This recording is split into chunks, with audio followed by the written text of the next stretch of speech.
Everybody, thanks for coming out today. It's exciting to see the room bursting with people and overflowing. That's come to be the norm, as a matter of fact. My name's David Fisher. I'm very proud to be co-chairman of Ron Paul's campaign here in Iowa. And today I want to give a brief history of the modern-day Tea Party movement. It all began back on December 16th of 2007, which was the 234th anniversary of the Boston Tea Party. The occasion was a grassroots-led one-day online fundraiser for Ron Paul's presidential campaign, a day on which more than $6 million was raised, which is still a record.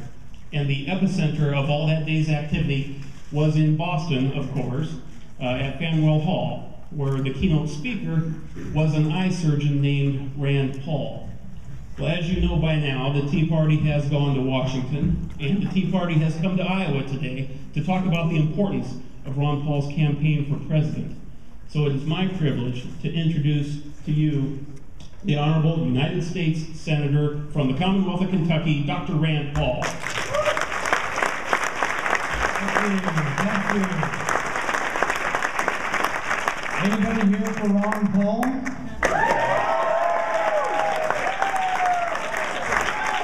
Yeah, I was kind of worried you were undecided, and I was going to have to convince you. Not as much convincing, right? Many years ago, Reagan and Gorbachev were going to have a summit meeting. And Reagan told his aides that he was going to tell this story, and his aides said, no, there could be an international incident if you tell this story to Gorbachev. And Reagan kind of had a mind of his own, and he went and told the story anyway. It seems there was an accountant in Moscow, and he had saved for many years to buy a car. Now, in the Soviet Union, there was only one manufacturer of the cars. It was the state. They were crummy cars, and because no one had any money, it took forever to have a car. But he saved, and after years and years, he had enough money to buy a car. He goes into the Soviet state car dealership. Sitting across from him is a surly bureaucrat, and he says, I want to buy a car. And the surly bureaucrat says, well, good. Come back in 10 years and pick it up. And he didn't miss a beat. The accountant looked at him and he said, well, would that be on a Tuesday or Wednesday?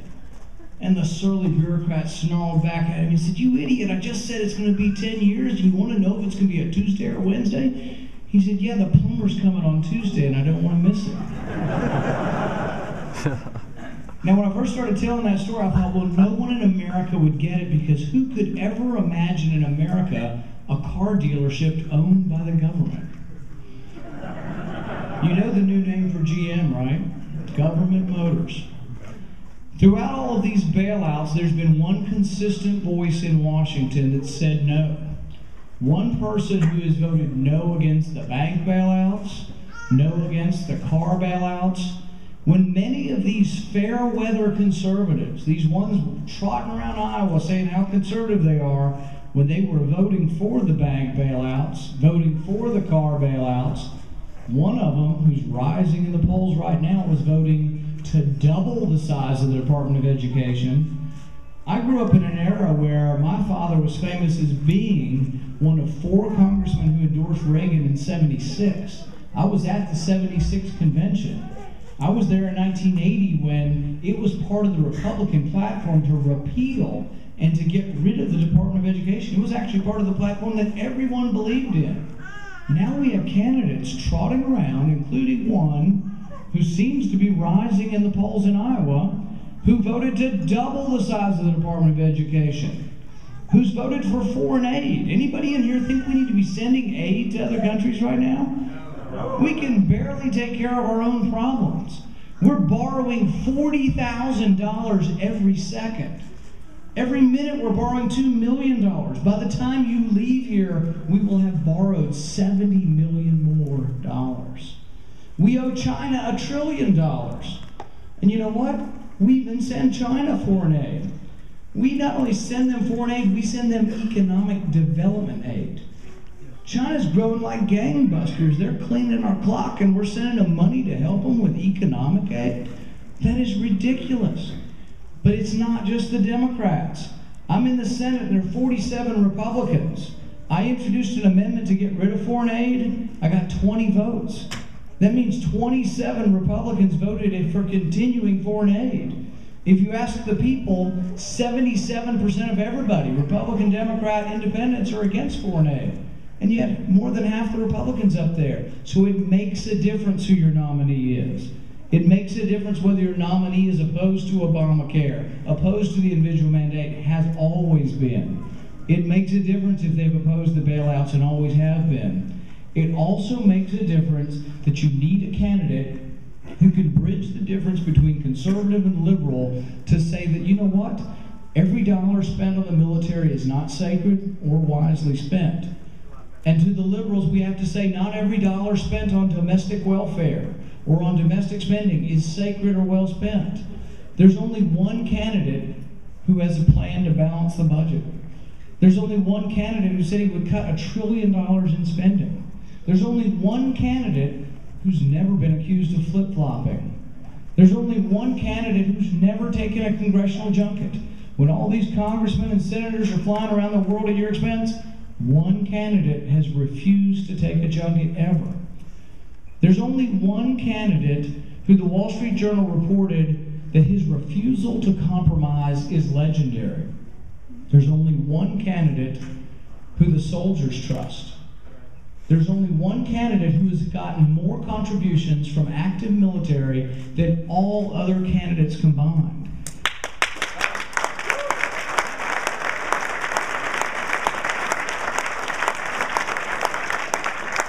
So when they blast Ron Paul and say that foreign policy is his Achilles heel, you turn right around and you tell them that the American people are ready for a constitutional foreign policy. They are ready for a debate. They're ready for the checks and balances that Congress declares war, that we don't fight for the United Nations, we fight for America.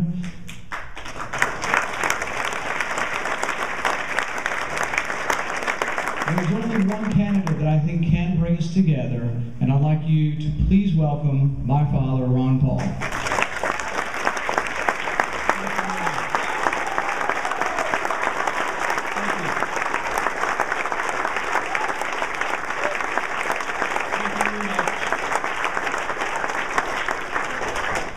Pretty good summary. I don't know whether I have to talk a whole lot.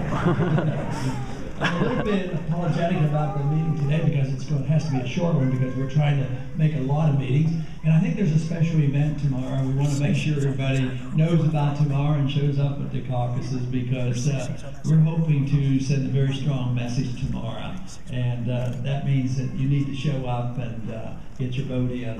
But it is important for us to send a message because I think our country has gone in the wrong direction. Not just this administration or the previous administration. Our country has slipped for a long time, quite a few decades. And if you want to really look back, when we slipped away from the Republican form of government, you could go all the way back to Woodrow Wilson. He came in office in 1913. It was an unlucky year for us because that's when they introduced the notion of the income tax. You know, I sort of like the old days when we believed our government should be so small. We didn't even need an income tax. I'd like to restore that to this side of our country once again. But also in 1913, we ended up getting a central bank. A central bank is that thing that we have in Washington called a Federal Reserve. I believe that we really need to rein in the Federal Reserve. We need to audit the Federal Reserve, and we need to get control of the Federal Reserve.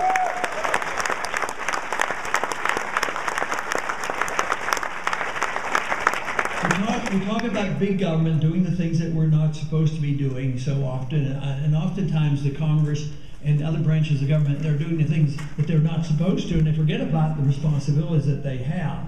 But none of this can be financed if you didn't have a Federal Reserve and we didn't print the money. Because there'd be a limitation on how much taxes you could levy on the people. The people would get wise to it. The borrowing went in because interest rates would go up. But then the last resort is printing the money. And now, especially for these last 4 years, there's been a lot of printing of money going on, and literally the debt is exploding. It's been going up steadily for many decades, but in the last 4 years, it's going up over $1 trillion a year, sometimes at $1.5 trillion. We owe almost $16 trillion. We owe foreigners $3 trillion. And all our so-called prosperity today is based on debt. And that's coming to an end. That's what the financial markets are telling us. We have promised to bail out everybody and anybody, not only here at home and the banks and the corporations that tended to live off us to begin with, but also foreign banks. We're in Europe right now. Bernanke's over there promising that our dollars and the American people will take upon themselves to take care of the banks because they don't want the banks to go bankrupt. And guess why they're bankrupt? They bought debt because the Greeks and the Italians and the Spanish lived beyond their means. They sold the debt, and our banks were participating in those banks. And now they say, well, it'll be too terrible if the system breaks down, and therefore we have to bail them out. Let me tell you, that is not true. It is true, though, that if they wouldn't have bailed out in 2008, it would have been trouble. But the trouble would have been mostly on those individuals who had been living off the system instead of dumping all the debt on the American people and the American class people. That is what we have to stop, the bailing out of the privileged class.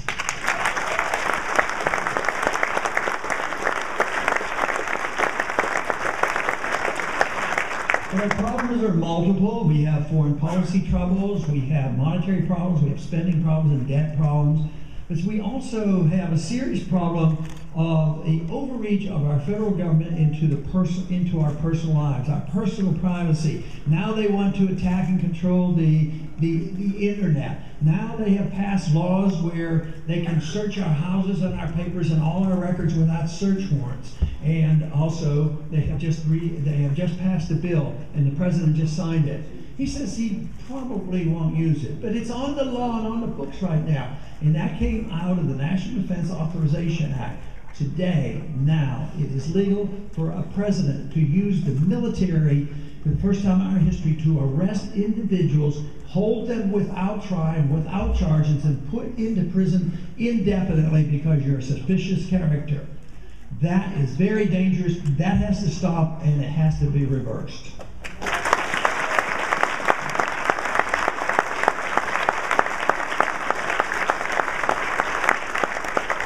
In order to get your freedoms protected and your privacy protected, we have to reverse the bad trends of what happened when they passed the Patriot Act. Most, if not all, the Patriot Act ought to be repealed.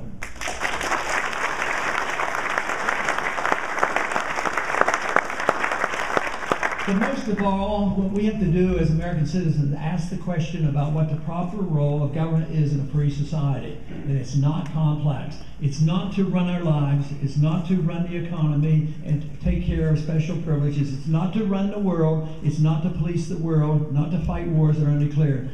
The main purpose of our government under our Constitution was designed to protect you, not to control you. It was to restrain the government. It was to restrain the federal government, and it's been turned around. Now the federal government is restraining us, and the federal government is uncontrollable right now. They're out of control.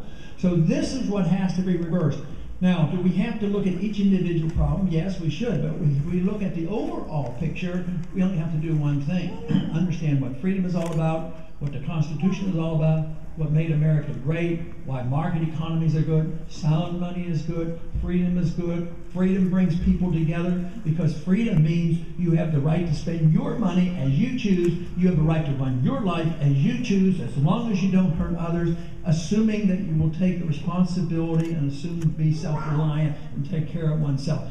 This is what we need. This is what made America great. This made us the most prosperous nation in the world. This is what gave us the biggest middle class in the history of the world. And today, the middle class is shrinking. The wealthy are getting wealthier. There's a transfer of wealth not only because of the monetary system, but there's a transfer of wealth because of the legislation where the privileged are being taken care of. So this means that we have to reverse a lot of what's happened for a long time. But the most important thing is to recognize the problem and then find the solution. Now, is the solution complicated? Not really. The solution is just looking to our traditions. Send only people to Washington who understand the Constitution and you believe they'll take their oath of office seriously.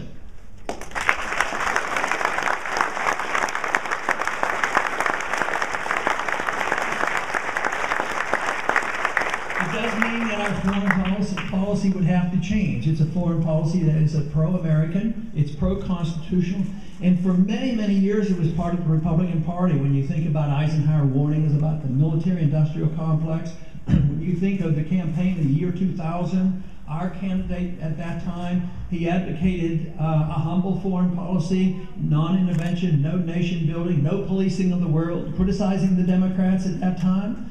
Well, he told us about that, but the opposite happened.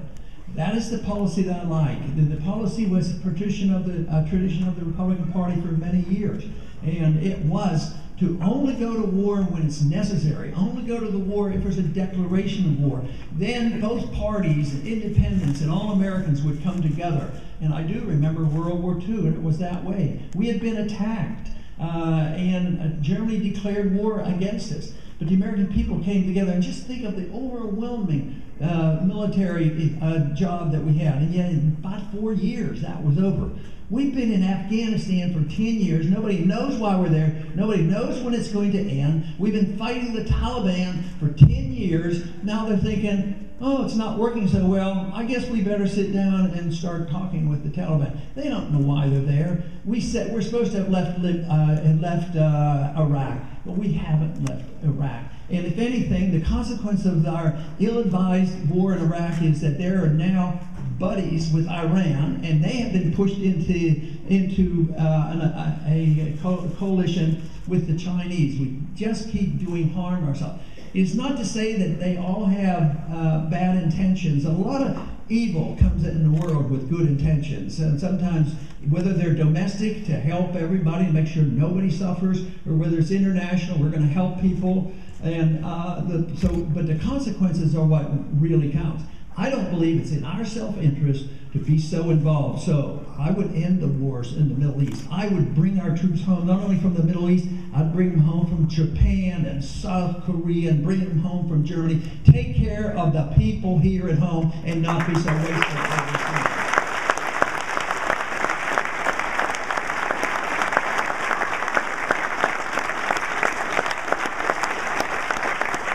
So it isn't that complicated. And if we understood economics a little bit better, when things get out of whack, when the Federal Reserve gets involved and price fixes the interest rates and punishes the savers, punish the elderly who are trying to take care of themselves, helping the banks and bailing out the banks, printing the money, and also artificially creating an environment where people overinvest and they cause a lot of mistakes, like in the housing bubble, housing prices go up, and finally there has to be a correction. But who suffers the most? The people that were supposed to be helped. The middle class, everybody in the middle class had to have a house, and which is a good goal, but you can't get it when the government does it artificially, because what happens is somebody makes a lot of money, then they get into the gambling business with derivatives, then they go bankrupt. What happens? They get the bailouts, and the American people get the debt. That's what happened. The debt was bought by Treasury as well as the Federal Reserve, and now it's dumped on the American people, and that stagnates the economy. If you can't resolve your debt crisis, you can't get economic growth back again. If you have too much debt, you have to liquidate your debt, pay down, work harder, sell some things, or you can't get growth again. But today, nobody wants to liquidate the debt, and the debt is the real burden. So something has to give. So what we have to start with is no bailouts, no more special privileges, cut back, cut $1 trillion of real spending in 1 year. We're capable of doing that.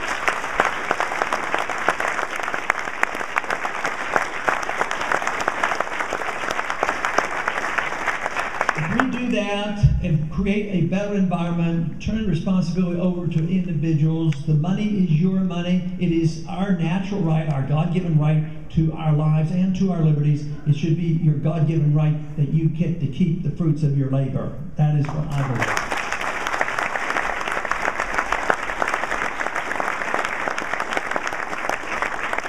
So yes, it would take a little while. It would take approximately a year before we had the Great Depression and we had, started to accept Keynesian liberal economics.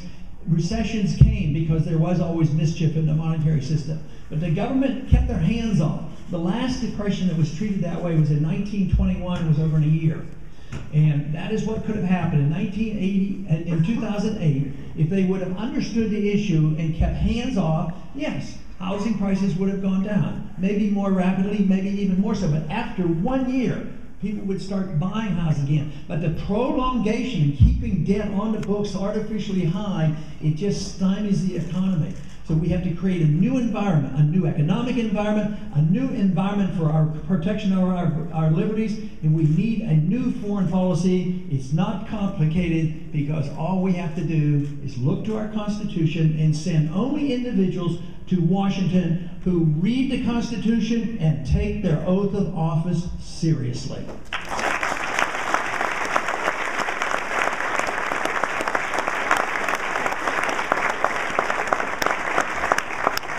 A lot of changes have happened in the last 4 years, and this country is very much aware of the problems. And we have an opportunity to send a message. It used to be that we could say, let's not spend this money and give the debt to the next generation. Let me tell you, you don't need to say that anymore. We are the next generation. It's right here. The penalties of overspending and overreaching militarily and overreaching of our government into our personal lives, it is here. The crisis is here. The answers are not difficult. I ask you to join me in this effort for the restoration of liberty in this country. If we fight for our liberty and think that liberty is paramount and put our materialism secondary, believe me, restore liberty, we will have our freedoms, but we will also have our prosperity and our peace. Thank you very much.